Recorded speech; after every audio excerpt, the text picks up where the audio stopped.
And I can do that because today I can say, trust me, I'm a doctor.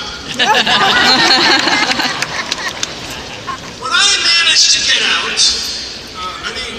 when I was graduated, after those few easy, carefree years in engineering school,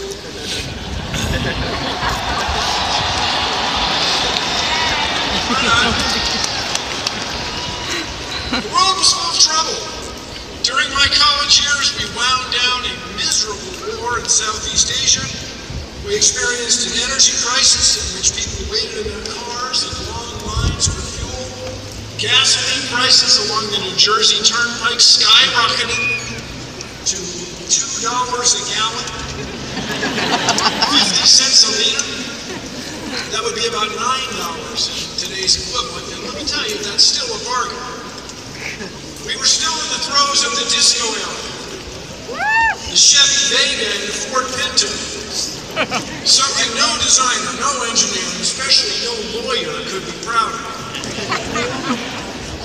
We are now deep in the most serious environmental crisis in human history. I believe you all can avoid this looming disaster. And much as I love my Uptown Funk, I nevertheless hope you all can avoid another disco era, especially the polyester leisure suits. The oncoming trouble I speak of is climate change. It's going to affect all of you in the same way the Second World War consumed people of my parents' generation. They rose to the challenge, and so will you. They came to be called the greatest generation. I want you to preserve our world in the face of climate change and carry on as the next great generation.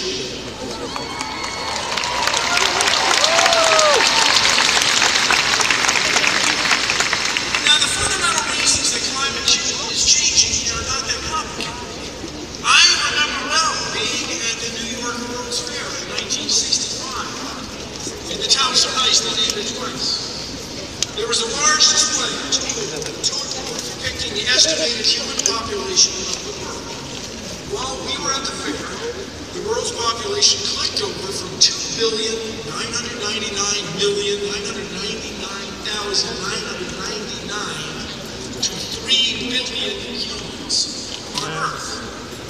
Around Halloween of your freshman year, we rolled to 7 billion humans on Earth.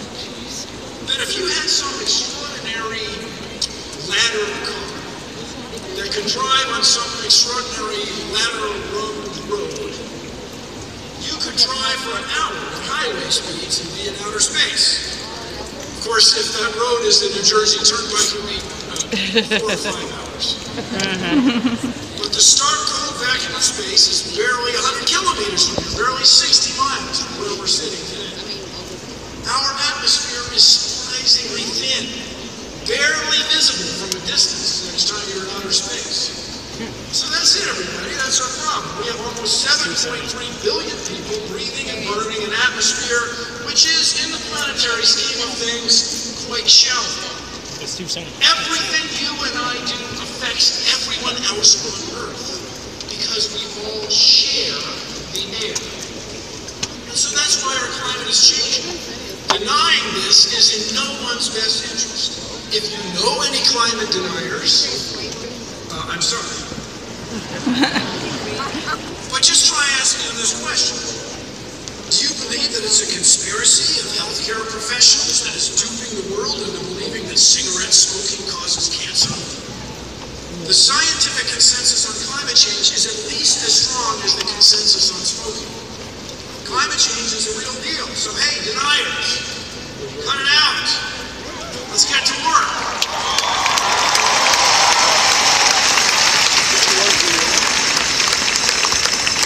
By the way, or BTW, that's what they mean. That's what BTW means. Article 1, Section B of the U.S. Constitution stipulates that Congress shall promote the progress of science and the useful arts. So let us all ask ourselves if our representatives are getting that done. With all this said, what can we do of course, I mean you. As an engineer, I go looking for technical solutions to almost any problem. Transportation efficiency, catastrophic floods, ice storms that knock down power lines, or software to help you or me connect with a potential date. Great. Can we say connect on the commencement? Yeah. At any rate, for all problems, I first turn to technology. Now, when it comes to climate change, wouldn't it be great if technologies could save us automatically? But here in 2015, I don't think we can count on entrepreneurs to invent anything we need fast enough. Presuming that extraordinary global warming mitigation technology will emerge in the world marketplace all by itself, so-called techno-optimism is just another way of denialism. It's another way of living in denial. When I was a kid, vacationing on the Delaware shore, it was a big day when someone spotted a dolphin swimming by. People would stop in their sandy tracks to watch. In those days, it was okay for ships to wash out their bilges, the filthy inside of their hulls, with seawater. Because old diesel engines leak thick bunker oil, the sand on the beach was often heavily streaked with tar. Now, if you visit those same Jersey or Delaware beaches today, hundreds of dolphins swim by all the time, and there's virtually no tar on the beach. People decided that the environment was as or more important than letting any business dump wherever it felt it needed to dump into the water and air. Environmental legislation changed the world for the better. Now, do you know how people of my parents' generation passed those laws, that legislation, those regulations? They participated in the political process. They paid attention. They voted. Class of 2015, you have to vote.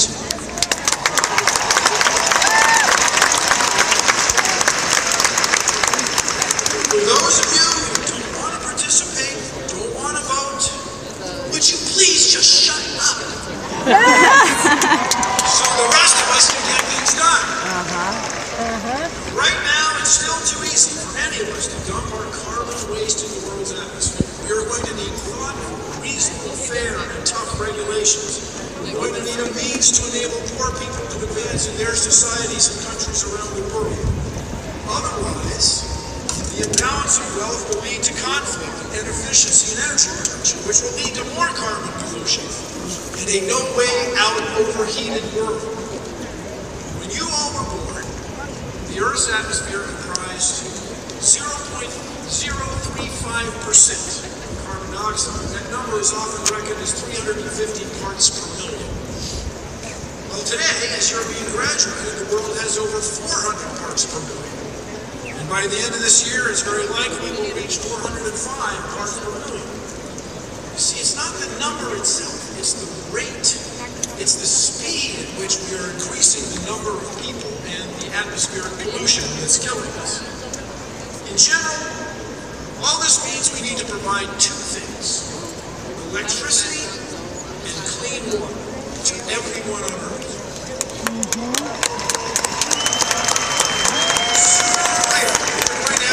Some amazing new ideas to create or develop more resources to accommodate more people. I want you to solve our legal problems as well as our technical challenges, and dare I say it, change the world! Technical problems are easy enough to articulate, just very, very difficult to actually solve. First, we need a better battery, or a better system of batteries, or some means, chemical, mechanical, or hydrological, to store energy, especially electricity. There is enough wind and solar energy in North America to provide our energy needs many times over, if we just had some way to get it from where we can produce it to where we need it. That means a sophisticated or smart electrical grid connected to much more efficient transmission lines to create a system that moves electricity from where it is produced to where it is needed, on time and at the right power levels. Speaking of which, it has been recently shown that we may be able to use carbon in another way to produce fresh water from seawater with a fraction of the energy required right now, using sheets of carbon a single nanometer thick graphene seawater is longer than a carbon atom is wide. Water can slide on through and leave the salt behind. It's wild. If this idea proves workable, you all could use it to provide clean water to everyone on Earth. Just think what else is out there. What other physical or biological phenomena is just waiting to be discovered or invented or thought of. You all can do this. You all can be the next great generation. You can change the world. By the way, if you do come up with one of these key technical ideas, changing the world will be just a start. You might also get rich. Crazy rich. Like head of a big software company, rich. Or head of IKEA guy, rich. It is sobering for me, perhaps more than your parents, to consider that you all, Rutgers University graduates, know more physics than Isaac Newton or Albert Einstein. You know more about the universe than Galileo or Copernicus. I can guarantee that significant discoveries will be made in your lifetime that will change everything. In the same way the invention of powered flight and the internet changed the way everyone connects with everyone else around the world. Your parents, your loved ones, and I hope some of you sitting here today will be the ones who make or enable those discoveries. By way of example, imagine this. When I was a kid, no one had a good theory as to what happened to the ancient dinosaurs. Mrs. McGonagall, my second grade teacher, read to us from a book, said they had small brains. So the bats and the rats took all the dinosaurs and the dinosaurs died. Now even she knew that was just lame.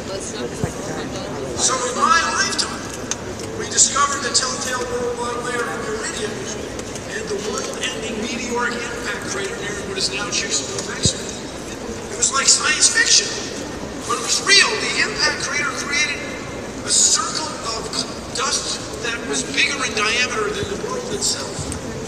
By the way, as a result of that discovery, the airburst over Chelyabinsk, Russia, and the recent near misses of several pretty big asteroids, people are at last appreciating the astonishing threat of a meteoric impact. You all are the first generation of engineers, scientists, educators, foreign policy wonks who can get some humankind to do something about it another asteroid. What would be a kinetic impactor? A solar sail draped over this near-Earth object like a painter's drop cloth? A swarm of sunlight-powered rock vaporizing lasers in space? Or something we have yet to think of, something we have yet to conceive? The world is counting on you, the next great generation. Along with the evidence of common sense, researchers have proven scientifically that humans are all one people. We're a lot like dogs in that respect. If a Great Dane interacts with a Chihuahua, can we say interact? Yeah. You're going to get a dog. That's all you're going to get. They're all one species. Same with us.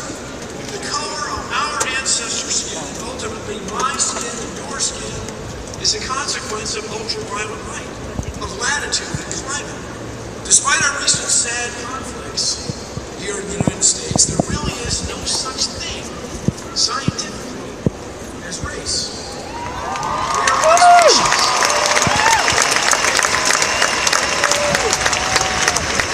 Each of us is much more alike than we are different. We all came from Africa. We're all made of the same stardust. We were all going to live and die on the same planet. A pale blue dot in the vastness of space. We have to work together. Included in all this stuff about making great discoveries, changing the world, I'd like to take a moment and just give you some advice. This is just plain old advice. Right? If you smell fresh paint, don't go walking under the ladder. Somebody's up there with a wet paintbrush. Wear good shoes whenever you're in a thumbtack factory. Don't try to smoke in the rain. In fact, don't smoke at all. Here's an unusual one. If you're gonna get a bucket of water dumped over your head for any reason, untuck your shirt. You might not think it would make much difference. You know, a cotton shirt like this one is hyperfilled. The water is gonna stick to it. It's true enough. But a shirt tail, even a water line, directs a great deal of that torrent around your waistband. So you get a lot less cold water in your trousers or your skirt. I'm telling you this not just because it's so obviously useful, but because there's a big idea. Everyone you will ever meet knows something you don't. This is troubling for many of us know-it-alls. Auto mechanics today write computer code and debug software. Cooks understand the use of copper to control egg proteins. Bricklayers have an intimate knowledge of the strength of materials. Respect their knowledge. Learn from them. It will bring out the best in both of you. So far, I've talked about problems and opportunities that are down on Earth. But I remind you all that we must continue to explore space. 100 years from now, humankind will almost certainly know whether or not there was or even is life on Mars. But why not do that exploration now? Just think of what it would mean to biology or even medicine if we were to discover evidence of life, some sort of fossil Martian microbe, some Mars probe, perhaps on that other world. It would change the way each of us thinks of his or her place in the cosmos, our place in space.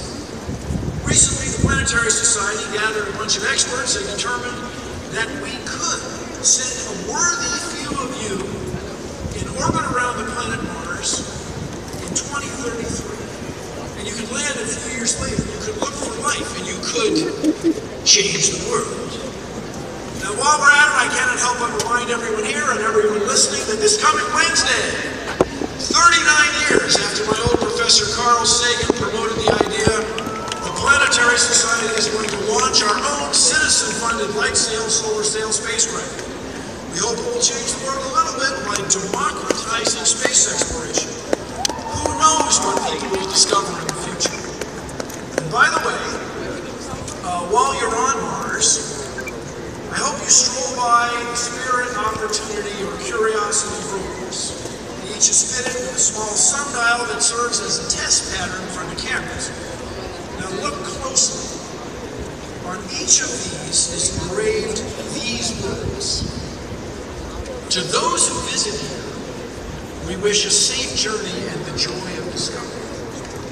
And that, my friends, is the essence of what it is to be a human.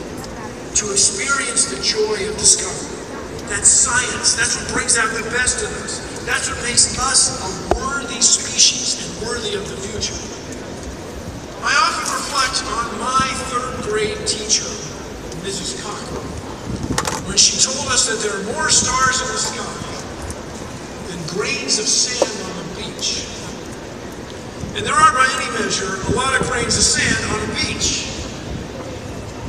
I mean, I wouldn't have expressed it in this way, but I was sort of thinking, Mrs. Cochran, are you okay? Are you high? Have you ever been to a beach?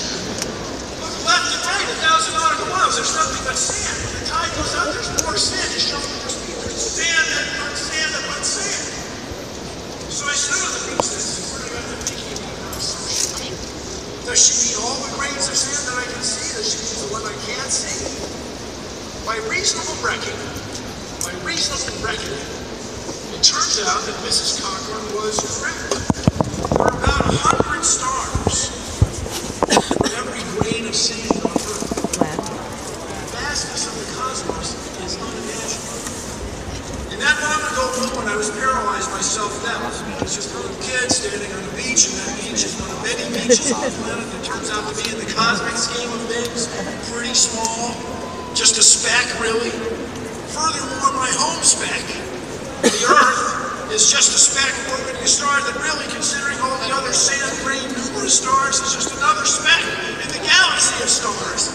The galaxy in turn being another speck among galactic specks. orbiting a speck with a bunch of other specks in the middle of galactic specklessness.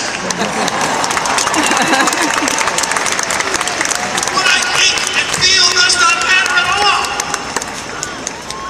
But then I thought, wait. I have a brain just this big. My old boss's brain, of course, quite a bit smaller. But with that, you can imagine all of this. You can know the cosmos and your place within it. You can know your place in space. And that is wonderful. That is remarkable. That is venerable. Being a speck is worthy of respect. So class of 2015, here's wishing you the joy of discovery. Keep reaching, keep seeking, keep using your abilities to bring out the best in those around you, and let them bring out the best in you. Become the next great generation. You can and you will, dare I say it, change the world!